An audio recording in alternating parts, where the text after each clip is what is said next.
Hi everyone, welcome to my YouTube channel General Studies for Government Jobs. আজকে আমরা ভূগোলের 3 number class start করব। কিন্তু তার আগে বলে দিই, এর আগে দুটি আমরা ক্লাস নিয়েছিলাম ভূগোলের উপর। প্রথমটাতে পৃথিবী এবং অন্যান্য গ্রহ সম্পর্কে কিছু তথ্য আলোচনা করেছিলাম, এবং তারপরেরটিতে শুধুমাত্র পৃথিবীর তথ্য এবং তার গতি, আবর্তন গতি, এটা লাস্ট আমরা আলোচনা করেছিলাম। আবর্তন গতি, কোরিওলিস বল, ফ্রেলের সূত্র, এটসেট্রা এটসেট্রা। যারা যারা দেখেননি বা মিস করে গেছেন তারা ভিডিও প্লেলিস্টে গিয়ে দেখে নিতে পারেন। আজকে আমরা 3 নাম্বার ক্লাস স্টার্ট করছি, যেগুলি আসন্ন পরীক্ষাতে যেসব রয়েছে শর্ট নোট, জেনারেল নলেজ থেকে আসে ভূগোলের উপর, সেখানকার জন্য ইম্পর্টেন্ট। এবং তার পরবর্তী পার্ট পৃথিবীর পরিক্রমণ বা বার্ষিক গতি। এর আগে আমরা যেটি করেছিলাম সেটি ছিল আবর্তন গতি। তো প্রথমে আমাদেরকে জেনে নিতে হবে তাহলে বার্ষিক গতি বা পরিক্রমণ গতি বলতে কি বুঝি। তো সেই জন্য আমরা দেখি এখানে কি বলেছে। এটা বানানো হয়েছে, কিছু কিছু বানান হয়তো দেখবেন বাংলাতে টাইপ করেছি তো অতটা স্পিড নেই, আর যুক্তাক্ষরগুলো একটু প্রবলেম থাকতে পারে, তো সেক্ষেত্রে একটু দেখে পড়বেন। প্রথমে কি রয়েছে, নিজের মেরুদণ্ডের উপর অবিরাম ঘুরতে ঘুরতে পৃথিবী একটি নির্দিষ্ট পথে নির্দিষ্ট দিকে ঘড়ির কাঁটার বিপরীতে। এর আগে আমি মনে যারা দেখেছিলেন ফার্স্ট ভিডিও তারা বুঝতে পারবেন ঘড়ির কাঁটার বিপরীতে কেন লেখা আছে, এবং নির্দিষ্ট সময়ে সূর্যের চারিদিকে প্রদক্ষিণ করছে। পৃথিবীর এই গতিকে বার্ষিক গতি বা পরিক্রমণ গতি বলে।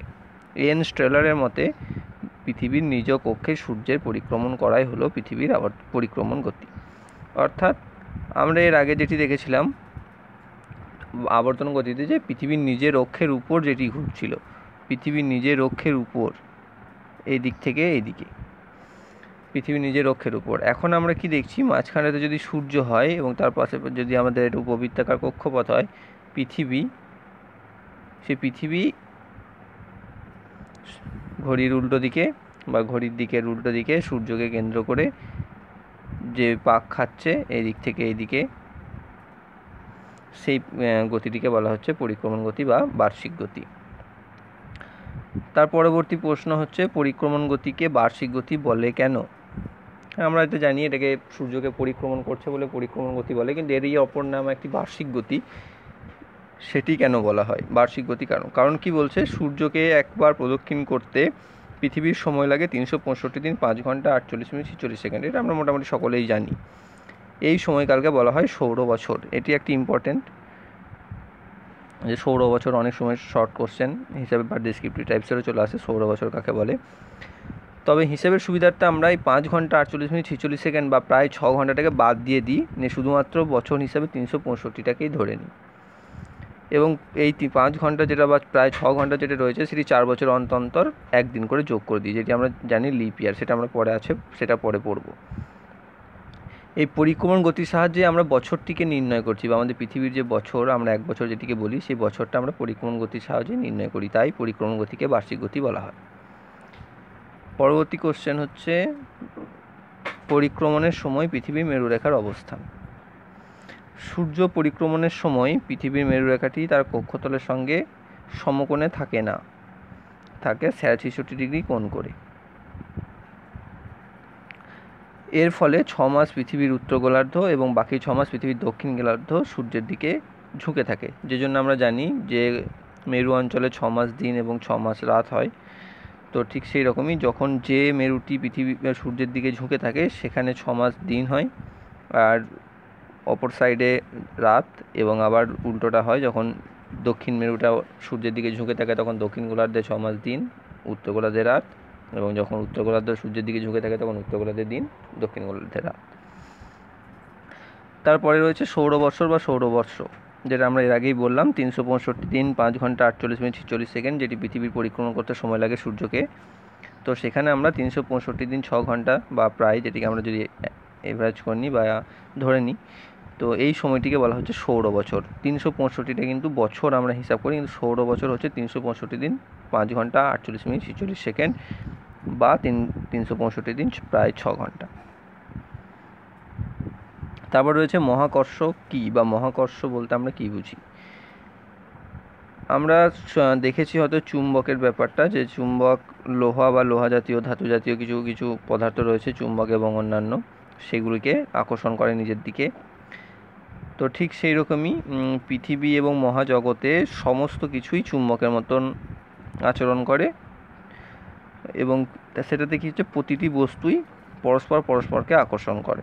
তো সেই যে সেটিকেই বলা হচ্ছে, বা নিজের দিকে টানে, একেই বলা হচ্ছে মহাকর্ষ। এবার মাধ্যাকর্ষণ বল কি, পরবর্তী রয়েছে যে পয়েন্ট, যে আকর্ষণ বলের প্রভাবে পৃথিবী তার মধ্যস্থিত প্রতিটি বস্তু এবং পদার্থ নিজের কেন্দ্রের দিকে আকর্ষণ করে তাকে মাধ্যাকর্ষণ বল বলে, যে বলের জন্যই আমরা পৃথিবীর উপর দাঁড়িয়ে রয়েছি। তারপরে রয়েছে পৃথিবীর অনুসুর অবস্থান। এই অনুসুর অপসুর থেকেও অনেক সময় কোশ্চেন রয়েছে, যেটাকে আমরা অ্যাফেলিয়ান এবং পেরিলিয়ান বলি। অনুসুর অবস্থানটা কি, যখন পৃথিবী এবং সূর্যের দূরত্ব সব থেকে কম হয়, 14,70,00,000 কিলোমিটার, সেইটাকে বলা হচ্ছে অনুসুর অবস্থান। তার কারণ হচ্ছে পৃথিবীর যে কক্ষপথ সেটি অনেকটা এইরকম, একটা দিকে বেশি একটা দিকে কম। এইখানটাতে যখন পৃথিবী থাকে তখন হয় অপসুর, কারণ দূরত্বটা বেড়ে যায়।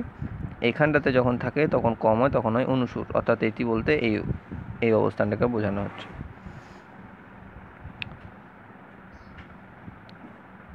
এই অনুসুর অবস্থান কেন হয় সেটি তখন বলে দিলাম, যেটি ছবি এঁকে সেটি এখানে দেওয়া আছে। পৃথিবীর থেকে সূর্যের গড় দূরত্ব 15 কোটি কিলোমিটার, কিন্তু পৃথিবী যেহেতু উপবৃত্তাকার কক্ষপথে সূর্যকে প্রদক্ষিণ করে, তাই এই দূরত্ব সবসময় সমান থাকে না, কখনো বাড়ে আবার কখনো কমে। যখন কমে তখন হয় অনুসুর অবস্থান। তারপরে রয়েছে অপসুর অবস্থান, যখন পৃথিবী থেকে সূর্যের দূরত্ব সব থেকে বেশি হয়, যেটা হয় 4 জুলাই, সেই সময় হয় 15,20,00,000 কিলোমিটার। এই অবস্থানকে বলা হয় অপসুর অবস্থান। এরও সৃষ্টির কারণ একই, কারণ কক্ষপথ হচ্ছে উপবৃত্তাকার, কোনো সময় বেশি কোনো সময় কম হয়। যখন সব থেকে বেশি হয়, যেটা 4 জুলাই হয়, তখন আমাদেরকে বলা হচ্ছে অপসুর অবস্থান। এই অপসুর এবং অনুসুর অবস্থানের ফলে কি কি ঘটে? অপসুর এবং অনুসুরের ফলে যে ঘটে তার প্রধান 3টি আমরা এখানে দিয়ে রেখেছি। যে প্রথম হচ্ছে কি, জানুয়ারি মাসে সূর্যকে একটু বড় আমরা যেটা দেখতে পাই, জানুয়ারি মাসে শীতকাল হয়, কিন্তু তবুও আমরা দেখবেন যদি লক্ষ্য রাখেন গ্রীষ্মকালের তুলনায় শীতকালে সূর্যটাকে একটু বড় মনে হয়। তার কারণ আমাদের এখানে গ্রীষ্মকাল নয়, ঠিক কথায় শীতকাল থাকে সেই টাইমে, কিন্তু তবু দেখবেন পৃথিবী থেকে সূর্যকে একটু বড় মনে হয়। আর জুলাই মাসে এখানে গ্রীষ্মকাল থাকে, কিন্তু তবু সূর্যটি দূরেই অবস্থান করে যেহেতু পৃথিবী থেকে, তাই ছোট মনে হয় একটু। অনুসুর অবস্থানে যেহেতু পৃথিবী সূর্যের কাছে চলে যায়, তাই পৃথিবী এবং সূর্যের মধ্যে যে বল কাজ করছে বা আকর্ষণ, সেই আকর্ষণের প্রভাবে পৃথিবীর গতি, যে পরিক্রমণ গতি, সেই পরিক্রমণ গতিটি কিন্তু বেড়ে যায়। আবার ঠিক উল্টোটা হয়, অপসুর অবস্থানে যখন পৃথিবী সূর্য থেকে সব থেকে দূরে যায়, তখন তার দুজনের মধ্যে যে আকর্ষণ বল, সেই আকর্ষণ বলটি কমে যায় এবং তার পরিক্রমণ গতি কমে যায়। এবং ঠিক এই কারণেই উত্তর গোলার্ধে শীতকাল কম হয় এবং গ্রীষ্মকাল একটু বেশি হয়। পরবর্তী কোশ্চেন হচ্ছে, বা পরবর্তী টপিক হচ্ছে অধিবর্ষ বা লিপ ইয়ার, যেটা আমরা সকলেই জানি, অনেক ছোটো থেকে পড়ে আসছি, ক্লাস 7-8 থেকে। অধিবর্ষ বা লিপ ইয়ার কি, এতক্ষণ আমরা যেটি বললাম যে সূর্যকে পরিক্রমণ করতে পৃথিবীর সময় লাগে 365 দিন 46 মিনিট 48 সেকেন্ড, 5 ঘন্টা 46 মিনিট 48 সেকেন্ড। সেই 5 ঘন্টা 46 মিনিট 48 সেকেন্ড যেটি রয়েছে বাড়তি, সেটিকে আমরা হিসাবের মধ্যে ধরি না, হিসাবের সুবিধার জন্য আমরা 365 দিনটা ধরে নিই।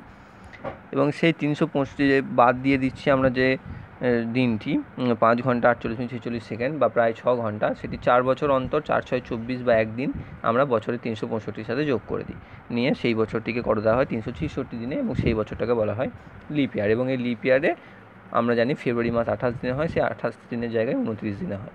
যেমন উদাহরণ হিসেবে দেওয়া আছে 2016 একটি লিপ ইয়ার।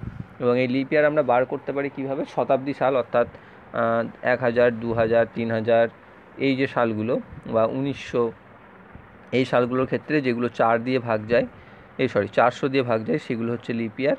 আর এমনি নর্মালি যে সব ইয়ার রয়েছে সেইগুলোর ক্ষেত্রে যেগুলি 4 দিয়ে ভাগ গেলেই আমরা বুঝে যাবো যে সেটি লিপ ইয়ার। তারপরে রয়েছে এটাও, এই কোশ্চেনটিও আমরা ছোটো থেকে সবাই জানেন, পরীক্ষাতে খুবই আসতো, যে ডিসেম্বর জানুয়ারি মাসে বিজ্ঞানীরা আন্টার্কটিকা অভিযানে যান কেন? কারণ আমাদের এখানে আমরা যেহেতু উত্তর গোলার্ধের বাসিন্দা, ডিসেম্বর জানুয়ারি মাস মানে হচ্ছে শীতকাল, ডিসেম্বর জানুয়ারি মাস মানে হচ্ছে শীতকাল। তাহলে তো আমাদের মাথায় একটা ধারণা আসতে পারে আন্টার্কটিকাতে এমনিতেই বরফে ঢাকা থাকে, তো শীতকালে গেলে তো সেখানে আরও বরফ জমবে, তো কেন যায় মানুষ? তাহলে সেই কোশ্চেনটা তখন আমাদের মনে আসতো, সেই জন্যই পরীক্ষাতেও বেশি আসতো, কারণ আমরা ভুল করতাম বলে। তো এটা হচ্ছে মেন কথা, যে আন্টার্কটিকা হচ্ছে দক্ষিণ গোলার্ধে, আমরা থাকি উত্তর গোলার্ধে, অর্থাৎ আমাদের এখানে যখন শীতকাল তখন দক্ষিণ গোলার্ধে হয় গ্রীষ্মকাল। এবং সেই ঠিক সেই কারণেই এই ডিসেম্বর জানুয়ারি মাসে ওই আন্টার্কটিকাতে তুলনামূলক একটু গরম হয় এবং বরফে তো ঢাকা থাকেই, কিন্তু তবুও যাতায়াতের সুবিধা হয় এবং সেখানে থাকাও অতটাও কষ্টসাধ্য হয় না। সেই কারণে ডিসেম্বর জানুয়ারি মাসে বিজ্ঞানীরা আন্টার্কটিক অভিযানে যান। এখানে গোলার্ধটার জন্যই আমাদের গুলিয়ে যেত আগে ছোটোতে। পরবর্তী কোশ্চেন, অস্ট্রেলিয়ায় গ্রীষ্মকালে বড়দিনের উৎসব পালিত হয়। এটা তো আপনারা বুঝতেই পারছেন, যেহেতু দুটি অস্ট্রেলিয়া হচ্ছে দক্ষিণ গোলার্ধের একটি দেশ আর আমরা হচ্ছি তো বাসিন্দা হচ্ছে উত্তর গোলার্ধের। আমরা এখানে 25শে ডিসেম্বর যখন খ্রিস্টমাস পালন করি বা বড়দিন পালন করি তখন সেটি হয় শীতকাল 25শে ডিসেম্বর, কিন্তু সেই সময় যেহেতু ডেটটা তো আর চেঞ্জ হয় না, 25শে ডিসেম্বরই থাকে এবং আমাদের গোটা ওয়ার্ল্ডেই ক্যালেন্ডার একই। তো সেইখানে এবং অস্ট্রেলিয়া যেহেতু দক্ষিণ গোলার্ধে অবস্থিত তাই সেখানে কিন্তু সেই সময় গ্রীষ্মকাল চলে এবং তাই তারা গ্রীষ্মকালেই বড়দিন উৎসব পালন করে। পরে হচ্ছে ঋতুচক্রটা এমন কিছু নেই, সেটি খুবই সহজ, যে আমাদের এই যে 4টে মেন ঋতু গ্রীষ্ম, শরৎ, শীত আর বসন্ত, বা মেন আমাদের যদি হিসাব করি আমরা মেন 2টো ঋতু পাবো, একটা হচ্ছে গ্রীষ্ম আর শীত। এখন আমাদের যদি দেখি মাঝখানে বর্ষা, বাস বর্ষাটাকেও গ্রীষ্মের মধ্যেই ধরা হয়, বাদ বাকি বর্ষা, গ্রীষ্ম, শরৎ এই 3টেকে গ্রীষ্মের মধ্যে, অন্যদিকে হেমন্ত, শীত আর বসন্তকে শীতের মধ্যে। এই দুটোই চরম পর্যায়ে আমরা দেখতে পাই। তো এইগুলোর যে পরপর আবির্ভূত হওয়ার যে পর্যায়কাল সেটিকে আমরা ঋতুচক্র বলি। পৃথিবীর সব দেশে এই ঋতুচক্র দেখা যায় না, কিছু কিছু দেশ যেমন আমাদের ভারতবর্ষ সেখানে মৌসুমি বায়ুর আগমন এবং প্রত্যাগমন এসবের কারণেই আমরা এখানে ঋতুচক্র দেখতে পাই এবং আমাদের এখানে স্পষ্ট 6টা ঋতু পরিলক্ষণ করতে পারি আমরা, যেটি পৃথিবীর অন্যান্য দেশে হয় না, বা প্রায় সব দেশে হয় না, কিছু কিছু জায়গায় হয়, সব দেশে নয়। তারপর রয়েছে নিরক্ষীয় অঞ্চলে সর্বদা গ্রীষ্মকাল থাকে। কেন? কারণ হচ্ছে নিরক্ষীয় আমাদের এখানে, বা আমরা যেহেতু উত্তর গোলার্ধে এবং কিছু দক্ষিণ গোলার্ধে বা মকরক্রান্তি রেখা এবং কর্কটক্রান্তি রেখা, সূর্য এর উপর সারা বছর লম্বভাবে কিরণ দেয় না, কিন্তু নিরক্ষরেখাটা যেহেতু পৃথিবীর মাঝ বরাবর অবস্থিত, সেই জায়গাটা পৃথিবীর স্যাচুরেটেড কোণ হেলে থাকলেও ওই জায়গাটা কিন্তু সূর্যের সবসময় সামনেই থাকে। সেই কারণে সারা বছরই সূর্য কিন্তু ওই নিরক্ষরেখার উপর লম্বভাবেই কিরণ দেয়। সেই জন্য ওখানে এমনিতেই নর্মালি 12 ঘন্টা দিন এবং 12 ঘন্টা রাত হয় এবং সারাদিন যে উষ্ণতাটা সূর্য থেকে পৃথিবীতে আসে এবং নিরক্ষীয় অঞ্চলে আসে সেটি আবার রাতেবেলাতে বিকরিত হয় এবং ওখানে প্রচুর পরিমাণে বাষ্পীভবনের জন্য প্রত্যেক দিন বিকালে 4টের সময় বৃষ্টিপাত হয়, যেটাকে আমরা জানতাম 4 o'clock রেন বলে, এবং যে মেঘ থেকে বৃষ্টিটা পাতা হতো সেটাকে মেঘটাকে বলা হতো কিউমিলোনিম্বাস মেঘ। তো সেই কারণেই নিরক্ষীয় অঞ্চলে সর্বদা গ্রীষ্মকাল থাকে, যেহেতু সারা বছর লম্বভাবে কিরণ পড়ে। তারপর হচ্ছে দিন রাত্রির হ্রাস বৃদ্ধির কারণ, এটাকে আমরা এখানে পয়েন্টের আকারে বলে দেওয়া হয়েছে যে দিন রাত্রির হ্রাস বৃদ্ধি হয় কেন। প্রথমে হচ্ছে পৃথিবীর পরিক্রমণ বা আবর্তন, দুটো গতিই কাজ করে বা ভ্যারি করে এখানে কিছু। পৃথিবীর অভিজ্ঞতাগুলো অর্থাৎ কমলা লেবুর মতো আকৃতি, পৃথিবী মেরুরেখা কক্ষতলের উপর স্যাচুরেটেড কোণে অবস্থান করে। পৃথিবী লম্বভাবে অবস্থান করে না, স্যাচুরেটেড হেলে অবস্থান করে, সেই কারণে হয়। পৃথিবীর আবর্তন এবং পরিক্রমণ গতি সেই কারণে হয়, পৃথিবীর উপবৃত্তাকার কক্ষপথ ওই কারণে হয়, এবং পৃথিবীর অভিজ্ঞতাগুলো আকৃতির কারণে হয়। তারপর হচ্ছে পরিক্রমণ গতির ফলাফল। আগের দিন আমরা আহ্নিক গতির ফলাফল করেছিলাম, আর সেখানে পরিক্রমণ গতির জন্য যে ফলগুলো ঘটে থাকে মেন সেগুলো হচ্ছে, প্রথম হচ্ছে ঋতু পরিবর্তন হয়, 2 নাম্বার হচ্ছে আমাদের দিন রাত্রির হ্রাস বৃদ্ধি হয়। প্রথমে বললাম ঋতু পরিবর্তন, 2 নাম্বার হচ্ছে দিন রাত্রির হ্রাস বৃদ্ধি, 3 নাম্বার হচ্ছে সূর্যের দৈনিক আপাতগতি। সূর্যের দৈনিক আপাতগতি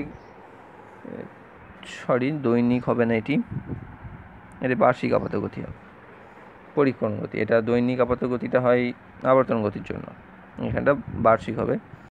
আমাদের পরবর্তী টপিক হচ্ছে সূর্যের দৈনিক বার্ষিক আপাতগতি। এটা আমরা আগে যেটি এখন বললাম যে সূর্য কিছু সময় কর্কটক্রান্তি রেখার উপর লম্বভাবে কিরণ দেয় যখন আমাদের উত্তর গোলার্ধে গ্রীষ্মকাল হয়, আবার যখন আমাদের এখানে শীতকাল চলে তখন দক্ষিণ গোলার্ধে মকরক্রান্তি রেখার উপর লম্বভাবে কিরণ দেয়। তো এই যে আপাত চলন সূর্যের বার্ষিকভাবে বা বছরের বিভিন্ন সময় বিভিন্ন জায়গায়, তো সেটিকেই বলা হচ্ছে বার্ষিক আপাত গতি। আপাত বলা হচ্ছে কারণ এটি বাস্তবে ঘটে না, আমাদের আপাত দৃষ্টিতে মনে হয়। তো এখানে কি লেখা রয়েছে দেখুন, পৃথিবীর পরিক্রমণ গতির ফলে আকাশে সূর্যের আপাত বার্ষিক গতি লক্ষ্য করা যায়। সূর্যের এই আপাত বার্ষিক গতি উত্তরে কর্কটক্রান্তি রেখা থেকে দক্ষিণে মকরক্রান্তি রেখার মধ্যে সীমাবদ্ধ থাকে। 21শে জুন থেকে 22শে ডিসেম্বর পর্যন্ত সূর্য একটু একটু করে দক্ষিণে সরে যায়, আবার 22শে ডিসেম্বরের পর থেকে সূর্য ধীরে ধীরে উত্তর দিকে সরে যায়। সূর্য 21শে জুন কর্কটক্রান্তি রেখা এবং 23শে সেপ্টেম্বর নিরক্ষ রেখা এবং 22শে ডিসেম্বর মকরক্রান্তি রেখার উপর ঠিক উপর অবস্থান করে। সূর্যের এই বার্ষিক গতিকে রবিমার্গ বা সূর্যের আপাত গতি বলা হয়। তো এটি হচ্ছে সূর্যের বার্ষিক আপাত গতি, যেটি বাস্তবে না হলেও আমাদের মনে হচ্ছে সূর্যের পৃথিবীর অবস্থানের জন্য। এর প্রভাব কি হয়?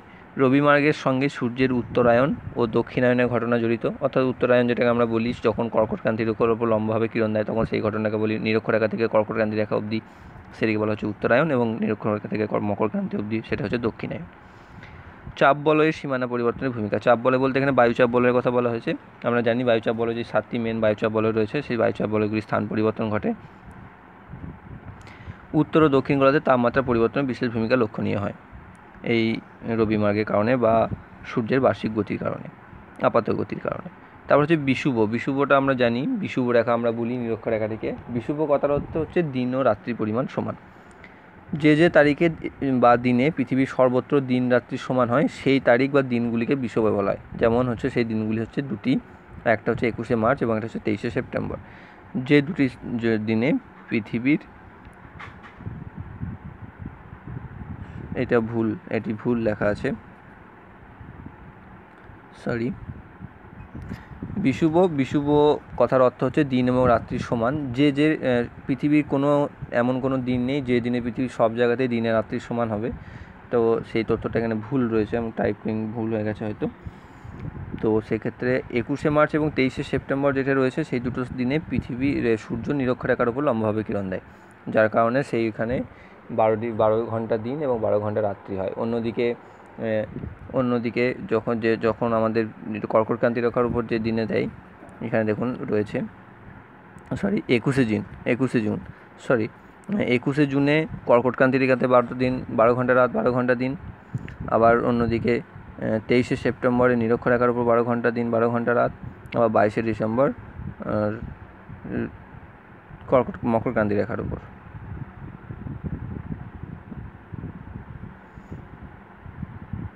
তো এখানে মহাবিষুব কী রয়েছে? 21শে মার্চ পৃথিবীতে দিন ও রাত্রি সমান হয়। এই সময় উত্তর গোলার্ধে বসন্তকাল চলে, একে মহাবিষুব বা বসন্তকালীন বিষুব বলে। তারপরে জলবিষুবটা কী হচ্ছে? 23শে সেপ্টেম্বর তারিখে যখন বিষুব হয় তখন উত্তর গোলার্ধে শরৎকাল চলে, এইটাই জলবিষুব বা শরৎকালীন বিষুব বলা হয়। আলটিমেটলি হচ্ছে মহাবিষুব কথার অর্থ হচ্ছে 21শে মার্চ যখন সূর্য কর্কটক্রান্তি রেখার উপর লম্বভাবে কিরণ দেয় তখন কর্কটক্রান্তি রেখাতে দিনের পরিমাণ সব থেকে বেশি হয়, মহাবিষুব। এবং 23শে সেপ্টেম্বর যখন মকরক্রান্তি রেখার উপর লম্বভাবে কিরণ দেয় তখন সেটিকে মকরক্রান্তি বা মকর সংক্রান্তি আমরা বলি, যেটিকে সেটা হচ্ছে জলবিষুব। তারপর এখানে কর্কট সংক্রান্তি। 21শে জুন সূর্যের কর্কটক্রান্তিটা লম্বভাবে কিরণ দেয়, এর ফলে সেই দিন উত্তর গোলার্ধের দীর্ঘতম দিন এবং ক্ষুদ্রতম রাত্রি, যেটি আমি বললাম, এখানে কর্কট সংক্রান্তি বলা হয়। এবং 21শে মার্চের পর থেকে এর উৎপত্তি কীভাবে হয়েছে সেটি এখানে দেওয়া রয়েছে। 21শে মার্চের পর থেকে পৃথিবীর উত্তর গোলার্ধ ক্রমশ সূর্যের দিকে ঝুঁকে পড়ে। আপাত দৃষ্টিতে সূর্যকে উত্তর দিকে সরে যেতে দেখা যায় বলে একে সূর্যের উত্তরায়ণ বলা হয়। এর ফলে উত্তর গোলার্ধে দিনের পরিমাণ বাড়তে থাকে এবং 21শে জুন তার সর্বোচ্চ সীমায় গিয়ে পৌঁছায়। এর বৈশিষ্ট্য কী কী? উত্তর গোলার্ধে সূর্যের দিকে বেশি ঝুঁকে থাকে। 2, সূর্যরশ্মি কর্কটক্রান্তি রেখার উপর লম্বভাবে পড়ে। প্রভাব: উত্তর গোলার্ধে তাপমাত্রা বাড়ে এবং দিনের সময়সীমা বৃদ্ধি পায়। তারপর রয়েছে মকর সংক্রান্তি, যেটা 22শে ডিসেম্বর সূর্যরশ্মি মকরক্রান্তি রেখার উপর লম্বভাবে পড়ে পতিত হয় বলে সেদিন দক্ষিণ গোলার্ধে দীর্ঘতম দিন ও ক্ষুদ্রতম রাত্রির সৃষ্টি হয়। একে মকর সংক্রান্তি বা দক্ষিণ অয়নান্ত দিবস বা শীতকালীন সৌরস্থিতি বলা হয়। এর উৎপত্তি কি? 23শে সেপ্টেম্বরের পর থেকে পৃথিবীর দক্ষিণ গোলার্ধ ক্রমশ সূর্যের দিকে ঝুঁকে পড়ে, ফলে সূর্যের দক্ষিণায়ন শুরু হয়। এইভাবে সরতে 22শে ডিসেম্বর সূর্য সর্বোচ্চ সীমায় গিয়ে পৌঁছায় বলে মকর সংক্রান্তির সৃষ্টি হয়, যখন মকরক্রান্তি রেখার উপর লম্বভাবে কিরণ দিচ্ছে। এর বৈশিষ্ট্য কী কী? দক্ষিণ গোলার্ধে সূর্য বেশি ঝুঁকে পড়ে, সূর্যরশ্মি মকরক্রান্তির উপর লম্বভাবে পড়ে, যেটি বললাম এর আগে। এর প্রভাব: দক্ষিণ গোলার্ধে তাপমাত্রা বাড়ে ও দিনের সময়সীমা বৃদ্ধি পায়। তারপর হচ্ছে নিশীথ সূর্যের দেশ বা নিশীথ সূর্য। 21শে মার্চ থেকে 23শে সেপ্টেম্বর পর্যন্ত 186 দিন যখন সুমেরুতে যখন একটানা দিন থাকে, তখন উত্তর গোলার্ধে সুমেরু বৃত্তের উপর অবস্থিত ইউরোপ, এশিয়া মহাদেশের কিছু স্থান ও উত্তর কানাডার বেশ কিছু অঞ্চল ঘড়ির সময় অনুযায়ী গভীর রাতেও আকাশে সূর্য দেখা দেয়। একেই বলা হচ্ছে নিশীথ সূর্য। কারণটা এখানে দেখুন, ভালো করে পড়ুন তবে বুঝতে পারবেন। 21শে মার্চ এবং 23শে সেপ্টেম্বরে পর্যন্ত 186 দিনের সময় সুমেরুতে যখন একটানা দিন থাকে, তখন উত্তর গোলার্ধের সুমেরু বৃত্তের উত্তরে অবস্থিত ইউরোপ ও এশিয়া মহাদেশের কিছু স্থান, যেমন আমরা জাপানে দেখতে পাই, কিছু স্থান ও উত্তর কানাডার বেশ কিছু অঞ্চলে ঘড়ির সময় অনুসারে গভীর রাত তখনও আকাশে সূর্য দেখা যায়। একে বলা হচ্ছে নিশীথ সূর্য। এই জন্য ইউরোপ মহাদেশের উত্তর মেরুর নিকটবর্তী নরওয়ে, হ্যামারফেস্ট বন্দর এবং তার নিকটবর্তী অঞ্চলকে নিশীথ সূর্যের দেশ বলা হয়। নরওয়ে, জাপানটা তো সূর্যোদয়ের দেশ। নরওয়ে যেটি রয়েছে সেটিকে বলা হচ্ছে নিশীথ সূর্যের দেশ, হ্যামারফেস্ট বন্দর থেকে তার নিকটবর্তী অঞ্চলটিকে। এই সময় কুমেরুবৃত্তর দক্ষিণে অঞ্চলগুলি দিনের সব সময় অন্ধকারাচ্ছন্ন থাকে। এর উৎপত্তিটা কিভাবে হচ্ছে? মেরু প্রদেশে 6 মাস দিনের সময় সূর্য কখনোই সম্পূর্ণরূপে অস্তমিত হয় না যখন দিন থাকে, তাই দিগন্ত রেখা বরাবর ঘোরাফেরা করে বলেই এমন অবস্থা সৃষ্টি হয়। তখন দিগন্ত রেখার এই পারেও কিছুটা দেখা যায়, ঠিক তেমনই দিগন্ত রেখার ওই পারেও গভীর রাত যখন হিসাব সময় অনুযায়ী তখনও সূর্য দেখা যায়। তো সেই কারণেই নিশীথ সূর্য সৃষ্টি হয়। তো ধন্যবাদ, আজকে এই পর্যন্তই। পরে আমরা আবার পরের টপিকটি নিয়ে আলোচনা করা হবে। ভিডিওটি ভালো লাগলে লাইক করবেন, বন্ধুদের মধ্যে শেয়ার করবেন। পিডিএফটি আমরা টেলিগ্রাম অ্যাপসে দিয়ে দেবো, আপনারা জানেন সকলেই। যারা এই চ্যানেলে নতুন তারা সাবস্ক্রাইব করবেন। ধন্যবাদ।